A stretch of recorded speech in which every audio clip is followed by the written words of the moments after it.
Hi guys, it's Sherry. I hope you're having a great day. Yesterday's gift tags were so stinking cute and so easy to make, and today we are going to make a next level fabulous little box for it. So y'all stay tuned.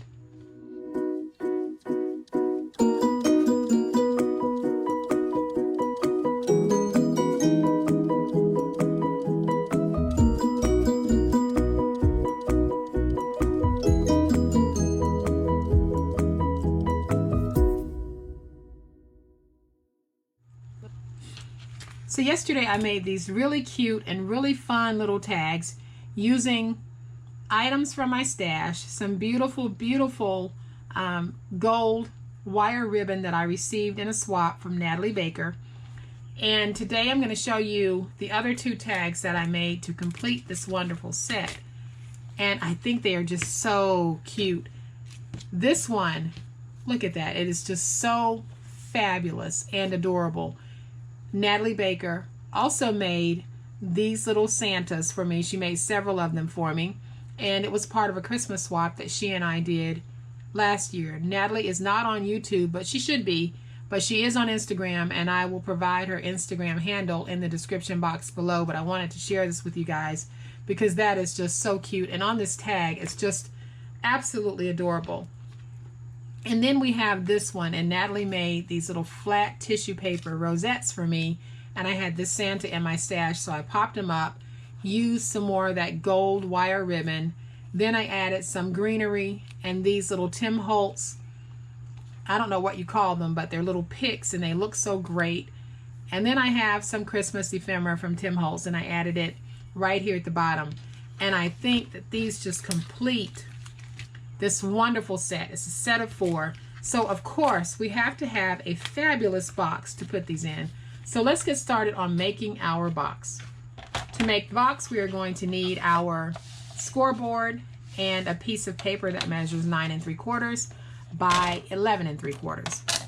And very easy scoring. I am going to score at 1.5 and at 3 on all 4 sides. Guys, I don't know if you can hear that, but it just started thundering, so I might be out here a while. And then we are going to fold and burnish our score lines.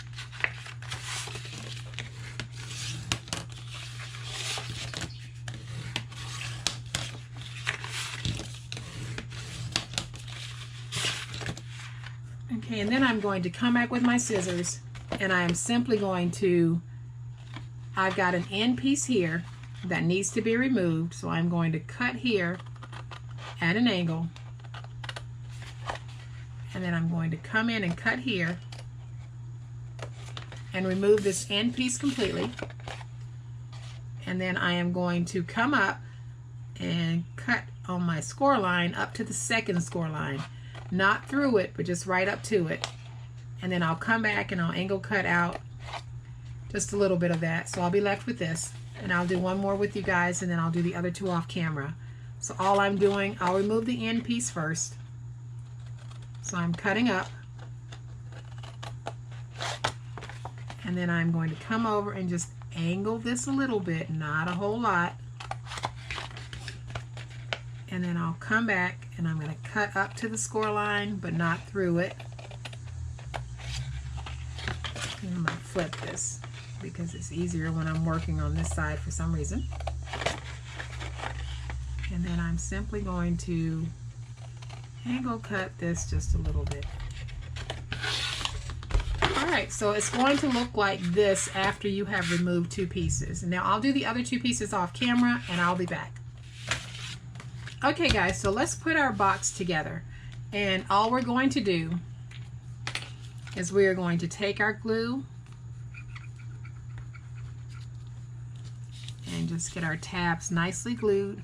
You can use tape on this. I just prefer to use glue because I think it holds better, especially when I'm making a box.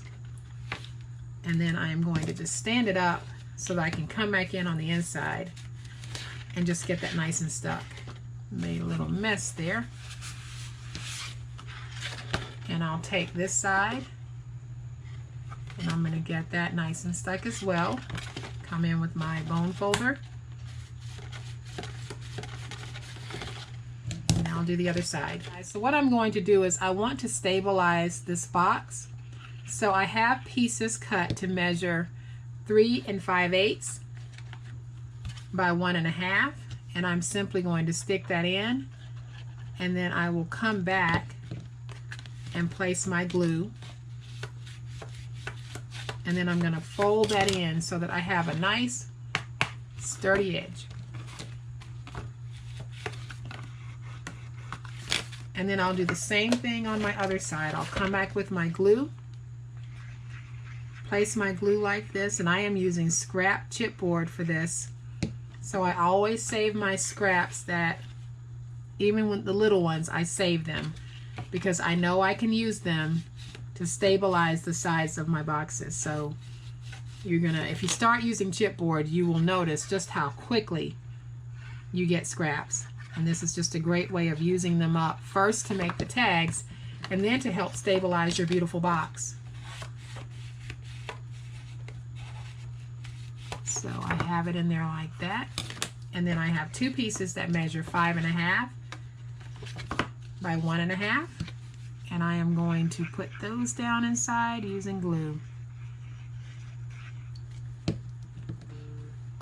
So what I want to do now, my box looks absolutely fabulous, and it is just so sturdy, but I need to stabilize the bottom, and I have a piece of chipboard that measures 3 5/8 by 5 1/2, and I'm simply going to place that down, get that nice and stuck, and then I'll come back with my finger X-Acto knife, and I'm simply going to remove my excess paper.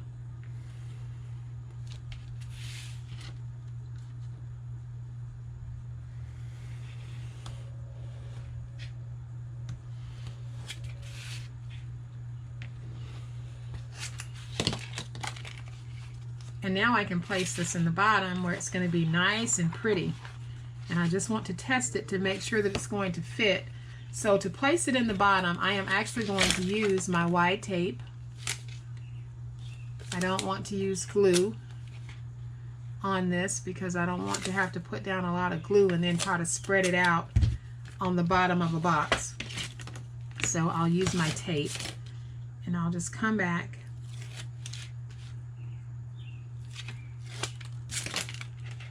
and do this. So let's get this in. Perfect fit, guys. That looks so good, and you can see just how pretty this is. And this is such a stable little box, and most of what I have used to make it, with the exception of one piece of Prima paper, are scraps. And sometimes you'll discard the scraps and sometimes we'll keep them. I tend to keep mine. So let's go ahead and place our beautiful tags on the inside. Now, I made this box to fit the width of my tags and the length of my tags, as well as the depth of the embellishments of my tags, and you can see how that sticks up. So when you're making your box, you're going to have to take those things into consideration. And if you use the box template, then that should help you. So all I'm going to do is make sure that my little ties here are off to the side so they don't add a whole lot of extra unnecessary bulk. And then I'll just tuck it down, and I'm making sure that whichever one has the deepest embellishments on it, that's the one that I'm putting on the top, because I don't want it to get smashed. So there he is. Isn't he just adorable? And you can see how well these fit. So let's make a top for these. Alright guys, to make a lid for a beautiful box, we're going to need a piece of acetate, and the acetate measures 8 7/8 by 6 3/4, and we are going to score this at 1 1/2 inches on all 4 sides. And remember that acetate is really thick, so you need to get down in that groove so that it'll be easier for you to fold. So that's 1 1/2 on all 4 sides. Okay, so once our acetate is scored, we are going to need to fold and burnish on our score lines. And I have to pull my acetate up to my face so that I can see where I have scored, because sometimes it's hard for me to see. And I'll come back with my bone folder and give that a nice burnishing. And then I'll do that on all 4 sides. All right, so there. So once we have the acetate folded, I am simply going to come up on my score line and make 1 cut up to the score line. Not through it, but just up to it. And then I'm going to angle that just a little bit. So I'll end up with something that looks like this. So you can see that I've got a piece missing. So it's a little wedge. And I'll do that on all 4 sides. All right, guys, so I'm going to bring in my mini brads. And anytime that I make an acetate box or a lid, I like to use mini brads to close it. I don't use any type of tape or glue. I simply use my brads, and I'll show you guys exactly how I do it. So I'll take my punch and I'll simply punch a little hole. This acetate is very thick. And then I'll take my mini brad and I'll put it through the hole just like that, and that'll give me a real nice finish to my box. Okay, and then I'll take a second mini brad, and you can see where I've got the first one right there. I will just come sort of diagonal to that one in my corner here. And this is just going to give me a very pretty finish to my box. So I will open this up and give you guys a little peek at how it's going to look when I go back and put all of these brads in. It's going to look just like that, and that is fabulous. So I'm going to go ahead and put the rest of the brads in, and I'll be right back. All right, so the lid is actually done, and you can see how it looks on both ends, and I think that it just looks so pretty. And the gold brads certainly add a lot of charm to this lid. So all we need to do is slide it on, and you can see how well it fits and how gorgeous this is on the inside. But we can't let it stop at this. We have got to do something to dress this up. So I am going to take a little bit of the snowflake ribbon that was gifted to me by Natalie, and I am simply going to bring it up the side. So I'll take my lid and I am going to come right across just like this, and I'm going to leave the lid on so I can get this right, try to get it straight, and put my tape down, and then I'll just tear it off, and then I'll come back and just get that nice and stuck to that acetate, and I'll peel it up, and then I'll come back, and this is a beautiful paper snowflake ribbon. It is so pretty. It doesn't even photograph well, but it's absolutely gorgeous. So I am going to take this ribbon and come across just like this, and then I'm just going to tear it because it's so easy to work with, and you guys can see just how pretty this actually is. And then the last thing that I think I want to do to this is I want to just make a little bow for the top. I think it just will add some cuteness to this, which is what I'm going for. And I have this wonderful Merry Christmas ribbon that I bought at Hobby Lobby last year, $2.99. It was 80% off. So seriously, it didn't cost me anything. And that's one of the secrets that I shared with you guys the other day, is that I love to shop off season. So at the end of the season, I'll hit the stores and I will shop for the things that I know I'm going to use in the upcoming season. And when they're trying to get rid of all of that extra stuff, I mean, they sell it for nothing. I walked in there one day and they were 90% off, but they didn't have anything that I really liked, so I didn't buy anything. So I'm going to take this and we're going to put that up there just like that. And I'm going to do that with just a little dab of hot glue, not much. I'm just going to put a little bit there, and I am going to take this and position it right up there. And I think that that is just so pretty. It's certainly next level. So I'm going to cut off just a little bit of that because I don't want to cover up that cuteness. So then I think what I'll do is I'll take just a little dab of glue, not a lot, and I'm going to place it right here because I don't want that hanging over or standing up. I want everything to be nice and pretty. Alright guys, and for my final touch, I think I'm just going to add, I took the back off of a brad and I just want to stick it down because I think it finishes this off so nicely. So there we have it guys. We have got a gorgeous, gorgeous set of Christmas gift tags and they are just so pretty.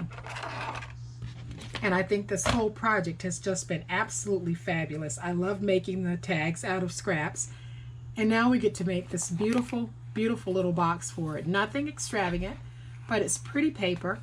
It's sturdy, and that's what it's all about. So you want to make sure that when you're making something to sell at a craft fair, you're giving people value for the money that they're willing to spend with you. And that's what I try to do every time I do a fair. And I think that I achieve it. So I hope that you guys have liked this project, and if you have, please hit the like button. If you are not a subscriber to my channel, I would love to have you join my online crafting family. If you have watched this video, you know we are doing some fabulous, fabulous things with next to nothing. We're using scraps and we're turning it into something absolutely fabulous and totally able to be sold at a craft fair. So y'all have a great day. Happy crafting, and we'll chat later. Bye.